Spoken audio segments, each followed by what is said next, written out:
Hello everyone, welcome to exam originals. आज हम जिस टॉपिक पे बात करने वाले हैं that is one of the most important and one of the most frequently asked questions when it comes to MPPSC. तो बहुत सारे डाउट्स मुझे आते थे आंसर राइटिंग के रिस्पेक्ट में, आते रहे हैं, अभी भी आते हैं, and that is why we are holding this session today to answer the most frequently asked questions on mains answer writing. ठीक है, तो let us start with the topic straight away. सबसे पहला जो डाउट रहता है स्टूडेंट्स का कि when to start answer writing, when to start answer writing, कब शुरू करनी है? क्या जब हम प्रेपरेशन शुरू कर रहे हैं तभी स्टार्ट कर दें? क्या प्रीलिम्स एग्जाम होने के बाद स्टार्ट करें? मेंस के एग्जाम होने के कितने दिन पहले तक हमें आंसर राइटिंग करते रहना है? सो व्हेन टू स्टार्ट का आंसर ये है, it depends upon your preparation. Number one, जब आप जीरो से अपनी प्रेपरेशन स्टार्ट कर रहे हो तब तो ऑब्वियसली आप नहीं स्टार्ट करोगे। ये मत सोचो कि मैंने लक्ष्मीकांत की बुक खरीद के लाया हूं और बस फर्स्ट चैप्टर मैंने पढ़ा और उसी दिन से मुझे पूरे पॉलिटी के आंसर समझ में आने लगेंगे। It is not possible practically. तो नंबर वन चीज, आप जो भी टॉपिक कवर कर रहे हो, मान लो आपने पूरा पॉलिटी पढ़ लिया है या पूरा मॉडर्न इंडियन हिस्ट्री पढ़ लिया है, उसके बाद आप उससे रिलेटेड क्वेश्चंस जो पुराने सालों में आए हैं, प्रीवियस ईयर्स मेंस क्वेश्चंस, उनको निकालो और उनकी प्रैक्टिस कर सकते हो। आंसर राइटिंग शुरू करने से पहले आपको एक सब्सटैंशियल पोर्शन कवर करना भी जरूरी है। अगर आप कम नॉलेज के साथ भी अपेयर हो जाओगे तो भी आप अंडर कॉन्फिडेंट रहोगे, आपको लगेगा कि मुझे तो ये बन ही नहीं रहा है। तो उस स्टेट में भी नहीं जाना है, परंतु उस चीज से डरना भी नहीं है। ये नहीं कि देखो, कभी भी एज अ स्टूडेंट, मैं भी आप लोगों की तरह ही स्टूडेंट रही हूँ, मुझे भी डर लगता था। मुझे लगता था मेरा तो ये पोर्शन कंप्लीट ही नहीं हुआ है, एंशिएंट हिस्ट्री या फिर ज्योग्राफी, मैं कैसे आंसर राइटिंग कर सकती हूँ? अभी तो और टाइम है, अभी तो देखते हैं। हमारी टेंडेंसी होती है उसको पोस्टपोन करने की, कि अभी तो कंप्लीट नहीं हुआ है, और दिनों बाद देखते हैं, तब मैं शायद और कॉन्फिडेंट रहूंगी। But believe me, as a student, exam देने के दिन तक वो दिन कभी नहीं आएगा जब आपको लगेगा आई एम 100% प्रिपेयर्ड। तो दैट इज वाई आपका कोई भी सिलेबस का एक हिस्सा कंप्लीट हो जाए तो ये मानते हुए कि आपने वो पढ़ लिया है, भले ही आपको कितना रिटेन है कितना नहीं है उस पर मत जाओ। आप जैसे ही कुछ कवर करते हो, start answer writing in that subject. ठीक है, तो ये चीज क्लियर है। When to start, after completing small segments of different subjects, write the answers for previous years questions. Okay, next is your frequency of answer writing. Frequency of answer writing. ठीक है, क्या daily करना है या weekly करना है? जब आप प्रेपरेशन स्टार्ट कर रहे हो, it can be weekly, it can be 15 days में एक बार कर रहे हो आप। जैसे मान लो 15 दिन में आपने कुछ एक सब्जेक्ट कवर किया है तो 15 दिन में एक बार कर रहे हो, वीकली कर रहे हो। बट प्रीलिम्स के बाद, जैसे ही आपका प्रीलिम्स होता है, आपको डेली करना है। ठीक है, तो प्रीलिम्स के बाद आपको डेली करना है और मेंस आते तक आपको रोज आंसर्स लिखने हैं, मॉक टेस्ट देने हैं, उसमें अपेयर होना है। परंतु जब आप तैयारी कर रहे हो, you can go for weekly basis, है ना। Saturday Sunday you can keep writing your answers and ठीक है। अब तीसरा जो डाउट है, most frequently asked question, that is your how to get it evaluated. आप आंसर लिख तो रहे हो, लेकिन वो अच्छा लिख रहे हो कि बुरा लिख रहे हो, स्टैंडर्ड का लिख रहे हो या नहीं लिख रहे हो, वो आपको कैसे पता चलेगा? तो हाउ टू इवैल्यूएट में, नंबर वन, आपके 3-4 दोस्त हो सकता है आपके आसपास हो। जरूरी नहीं है कि आप कोई कोचिंग ही ज्वाइन करो या कोई प्लेटफॉर्म ही ज्वाइन करो आंसर राइटिंग का। अगर आपके पास 2-3 भी अच्छे दोस्त हैं जो सीरियस है, सिंसियर हैं प्रेपरेशन को लेके, तो आप लोग आपस में ग्रुप बनाकर पीयर ग्रुप में आप लोग आंसर राइटिंग प्रैक्टिस कर सकते हो। And it is, I think, much more beneficial than कि आप किसी अननोन जगह पे आप अपने आंसर्स डिपॉजिट करो।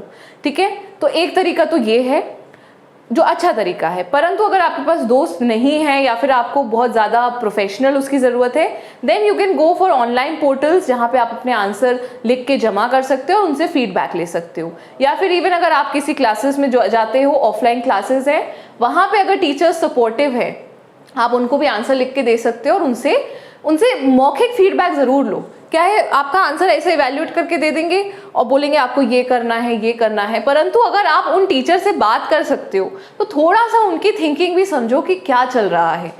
तो आई थिंक जो हमारा फेस टू फेस जो कनेक्शन रहता है वो चीज़ पेपर पे नहीं आ पाती when it comes to teaching, right? तो try to get those evaluated by the teachers and get the real feedback. भले एक दो बार लो, बाकी सारे आंसर्स तो आप पेपर पे लेते रहो, लेकिन एक दो बार उनसे एक बार बात जरूर करो कि सर मैं कहाँ गलत हूँ, क्या जा रहा है, ये है वो है, right? For more you can of course, प्रखर सर इज ऑलवेज देयर, तो प्रखर सर से भी आप लोग बात कर सकते हो। आई थिंक ऐप पे भी जो कोर्सेज चल रहे हैं उसमें बच्चों की अभी डेली आंसर राइटिंग चल रही है। एवरीडे 2 क्वेश्चंस आप लोगों को दिए जा रहे हैं जो प्रखर सर खुद इवैल्यूएट करके देते हैं। मैंने भी कुछ आंसर्स देखे हैं उसमें and students are doing very well. तो मुझे भी जैसे ही मौका मिलेगा I will also evaluate those answers जब भी आप लोग को फीडबैक, या we will hold a feedback session for your answers, right?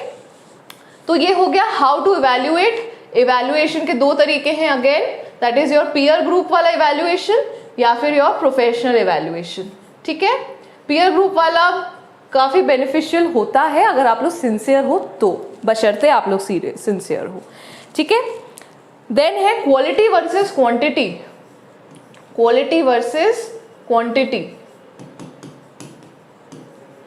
क्या हमें जल्दीबाजी में लिखना है, बस पेजेस भरने हैं, किसी तरह पेपर कंप्लीट हो जाए, या फिर हमको एक एक आंसर को एकदम सधा के एकदम बहुत अच्छे से बना के और वैसे डायग्राम सब रहे, भले ही हम कम लिखें।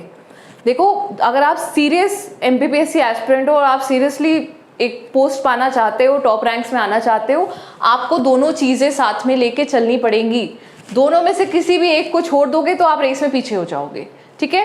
तो नंबर 1 MPPSC में जो सबसे इंपॉर्टेंट चीज़ है वो है आपका पेपर पूरा अटेम्प्ट होना चाहिए। आपने अगर क्वेश्चंस छोड़ दिए हैं आंसर राइटिंग मतलब आंसर शीट में, यू आर नोवेयर, आप रेस से बाहर हो रहे हो, आपसे लोग आगे निकल चुके हैं, ठीक है? तो सबसे महत्वपूर्ण चीज़ है कि आपका जो पेपर है वो कंप्लीट हो जाए, राइट? सेकेंड है क्वालिटी की। अगर हम बात करें, क्वालिटी पे हमको कॉम्प्रोमाइज़ नहीं करना है, you have to maintain both, और ये आएगा सिर्फ और सिर्फ प्रैक्टिस से। थोड़ा आपको जैसे ही आपको कंटेंट आपको पता है कि ये चीज़ है, बस जल्दी जल्दी लिखना है, तब आप क्वालिटी और क्वांटिटी दोनों को मेंटेन कर सकते हो।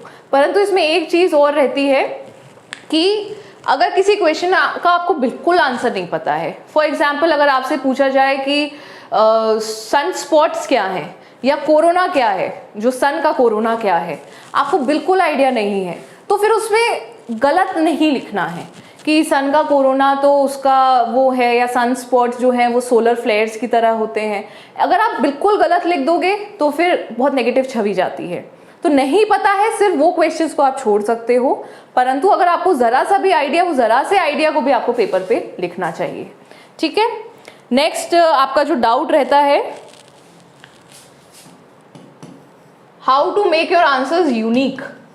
सभी लोग अटेम्प्ट कर रहे हैं, सभी लोग वही आंसर्स लिख रहे हैं, हमारे आंसर्स यूनिक कैसे हों, क्या हमारे आंसर्स की USP होनी चाहिए? नंबर 1, अंडरलाइन करना बहुत ज़रूरी है, ठीक है? कोई भी कुछ भी लिख रहे हो, उसमें जो कीवर्ड्स है, सबसे इंपॉर्टेंट चीज़ है जो आप चाहते हो कि एग्जामिनर अगर बस पलट भी रहा है पन्ने, आपका जो इवैल्यूएटर है, तो उसको वो पॉइंट दिख जाए, तो उसको आप अंडरलाइन ज़रूर करो। Alright, underlining is important. Second, अब स्पेस काफ़ी कम हो गया है आंसर राइटिंग में, तो उतने से स्पेस में आपको rather than writing full sentences, लंबे चौड़े सेंटेंस की जगह कीवर्ड्स लिख सकते हो, ठीक है? For example Jallianwala Bagh massacre है मान लो, तो आपका 13 अप्रैल 1919 को अमृतसर में हुआ था, जनरल डायर ने फायरिंग करवाई थी, पीसफुल गैदरिंग ऑफ पीपल, और उसके बाद मतलब बस कीवर्ड्स लिख दो कि इवैल्यूएटर को समझ में आ जाए कि आपको ये चीज़ आती है।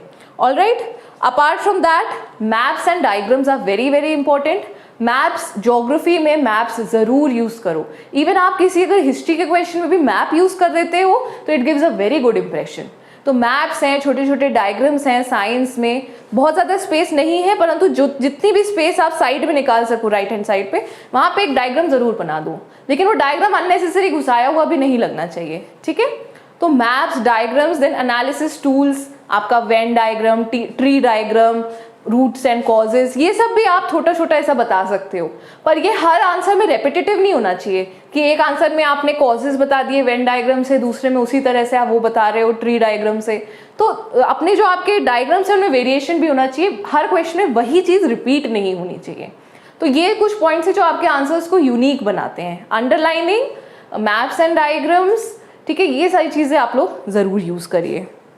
एंड लास्ट में आई थिंक एक लाइन, एक छोटी सी लाइन आपको कंक्लूजन की ज़रूर लिख देनी चाहिए कि वे फॉरवर्ड या इन माय ओपिनियन या इस तरह का कि if we do this then this, ठीक है। तो जहाँ आपका ओपिनियन जाता है, एक छोटा सा भी ओपिनियन, तो एग्जामिनर को ये समझ में आता है कि बच्चे का अपना भी ओपिनियन है, he is fit to be a civil servant, right.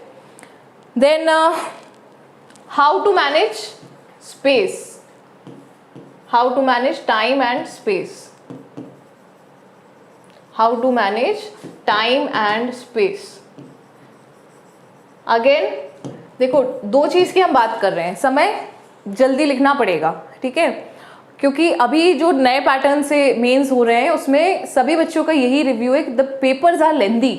आपको लग ज़रूर रहा है कि डिवाइड हो गया है सिलेबस, स्पेस भी लिमिटेड दे दिए, अब तो वैसे लिखना है, परंतु that has made the mains more typical, right. तो आपको टाइम मैनेजमेंट बहुत ज़रूरी है और ये आएगा आपका प्रैक्टिस से, ठीक है। सिर्फ और सिर्फ प्रैक्टिस ही एक सोल्यूशन है जहाँ पे आप अपना टाइम मैनेजमेंट सीख सकते हो। दुनिया में और कोई टेक्निक नहीं है जिससे आप मेंस के आंसर राइटिंग में टाइम मैनेज कर सकते हो। ऑन एन एवरेज जो आपकी राइटिंग स्पीड होनी चाहिए that should be 25 words per minute, that is considered a very good writing speed. वो अगर आप मेंटेन करके चलते हो then your paper will be completed on time. दूसरी बात है स्पेस कैसे मैनेज करनी है, उतनी ही जगह में कैसे लिखोगे। आप मन से सोचोगे तो कुछ नहीं हो सकता, आपको इसके लिए भी सिर्फ और सिर्फ practice is the only way, ठीक है। और प्रैक्टिस कब, प्रैक्टिस कैन बी डेली और weekly, right. So how to manage time and space, it can only be done with practice, all right. और सबसे लास्ट में एक डाउट है, मैं 4 सालों से ये डाउट सुन रही हूँ कि मैम हैंड राइटिंग कैसी होनी चाहिए, क्या हमारी बुरी हैंड राइटिंग है, क्या हमारा मेंस निकल सकता है, क्या हम टॉप रैंक ला सकते हैं। देखो, राइटिंग अच्छी बुरी हो सकती है, अच्छी है तो अच्छी बात है, बुरी है तो 2, 4, 6 महीने के अंतर में जो आप 25 सालों से सीखते हुए आ रहे हो उसको बदल नहीं सकते हो all together, right. The hand writing should be legible, पढ़ने लायक होनी चाहिए। अगर आपकी राइटिंग पढ़ने लायक है तो फिर you are good to go, फिर बिल्कुल टेंशन लेने की जरूरत नहीं है। आप यहाँ पे क्वालिटी पे ध्यान दो फिर, है ना। आप बिल्कुल मतलब अगर आप मेंस के एग्जाम हॉल में जा रहे हो ये सोचते हुए कि ओ माय गॉड मेरी हैंड राइटिंग तो बहुत ख़राब है, मुझे मार्क्स मिलेंगे कि नहीं, आप वहीं आधा बैटल हार चुके हो। इस बिलीफ के साथ जाओ बस मेरी राइटिंग पढ़ने में आ जाए, ठीक है। तो बस इतना आपको सोच के जाना है और अपनी क्वालिटी पे फोकस करना है। There is no point fretting about your handwriting, ठीक है। तो ये कुछ मेजर डाउट्स हैं जो मेजर FAQs मुझे रिसीव होते हैं स्टूडेंट से आंसर राइटिंग के रिस्पेक्ट में। आई होप ये डाउट्स आप लोगों के भी अगर हैं तो क्लियर हुए हैं, या इसके अलावा भी कुछ और डाउट्स हैं you can let me know in the comment section.